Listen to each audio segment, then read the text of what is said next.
The first thing you notice is volume. Manchester United are throwing bodies in front of shots more often and deeper than earlier in the campaign. Within minutes, blocks arrive from fullbacks closing the angle, center backs stepping across the 6-yard line, and midfielders collapsing to the penalty spot. It looks brave. It also looks deliberate.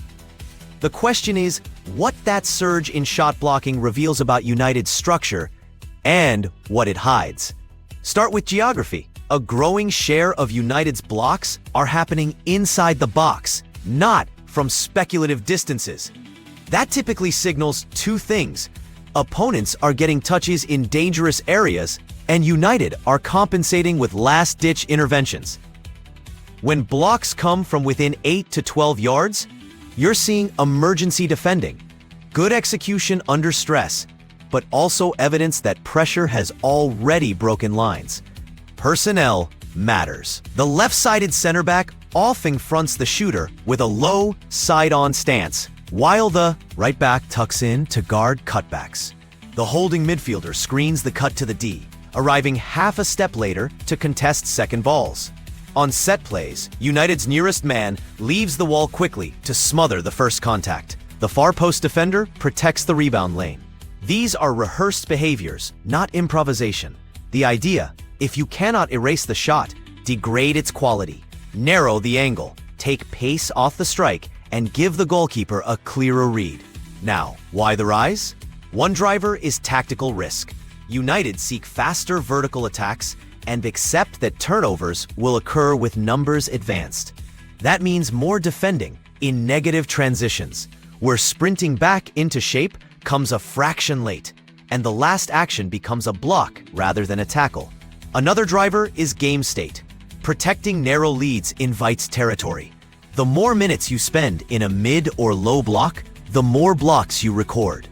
Shot blocking, in other words, can be both a strength and a symptom. Compare intent. Elite high-press sides limit shots by suffocating buildup. Low-block sides absorb, then rely on penalty area heroics. United's profile sits between, press in chosen zones, then compress hard around the box when the line is breached. That hybrid creates volatility, periods of control, followed by flurries where bodies fly to ground, and the keeper parries to crowded areas. Blocks help you survive those flurries. They do not remove them. Risk-reward shows in rebounds. A block that kills pace is ideal. A deflection that keeps the ball live can be dangerous if the box isn't cleared. United's improvement has been in the second action. Center backs clearing earlier, the 6 sealing the edge, and wide players sprinting inside to sweep.